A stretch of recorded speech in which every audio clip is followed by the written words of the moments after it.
The Black Hawk was on a training flight, a mission similar to those flown every day by Army helicopters in the tight air corridors around the nation's capital.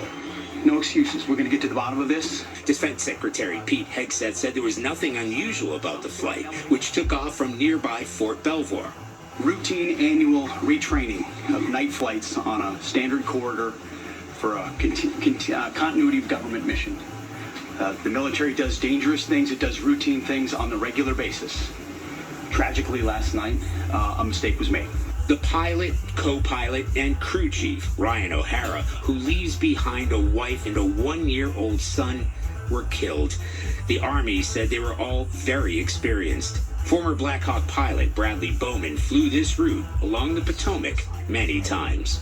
What are the challenges? The area around Reagan National Airport is one of the busiest, if not the busiest, in the nation. And you have these low-level helicopter routes, and it is all in a relatively tight space. Would it be fair to describe it as routine? Yes. The day-to-day mission of this aviation unit is what we call priority air transport, to fly VIPs around. And so if you're going to go pick up the Chief of Staff of the Army at the Pentagon, right, and fly him on a night mission, you don't want the first time you're doing that to be with the VIP in the back. So you do these regular training missions to make sure that you know your trade. Had they been headed to that aircraft, yeah, it's a maneuverable. For sure, it's incredibly maneuverable. You can think of it like a Porsche in the sky, very maneuverable, lots of power. They could have maneuvered quickly if they'd seen the problem.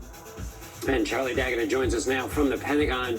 Charlie, you mentioned this was an experienced crew. How experienced are we talking here?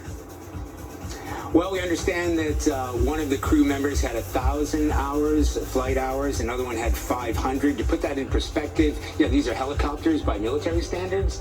That's quite a lot. Helicopters don't spend that much time in the air, but to put it in perspective, commercial pilots on a busy year might see about 700 hours. And Charlie, real quickly here, a lot of people might wonder, why would they train in such a congested urban area?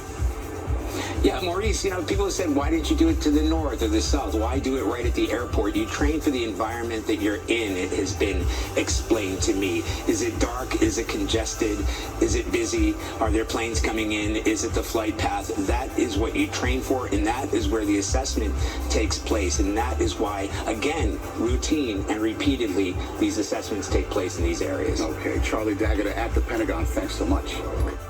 CBS Mornings co-host Tony DeCopel talked to Washington, D.C. Fire and EMS Chief John Donnelly. Tony asked the chief how the recovery is going. This happened in a spot that's relatively close to our fireboat pier and the Harbor Patrol pier. So the first fireboat was on the scene in 10 minutes. We were also fortunate that they were on the water.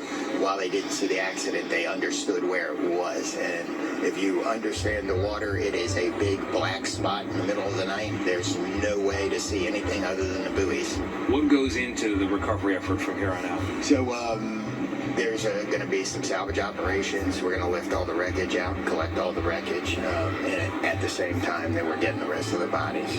In addition to leading this team into the water to do what they can, you're also leading the conversation with victims' families, briefing them on the efforts that are being made to recover their loved ones. I wouldn't say I'm leading it. I am a support role. This is something that American Airlines and the NTSB do together. We are there in support of that operation, and our goal is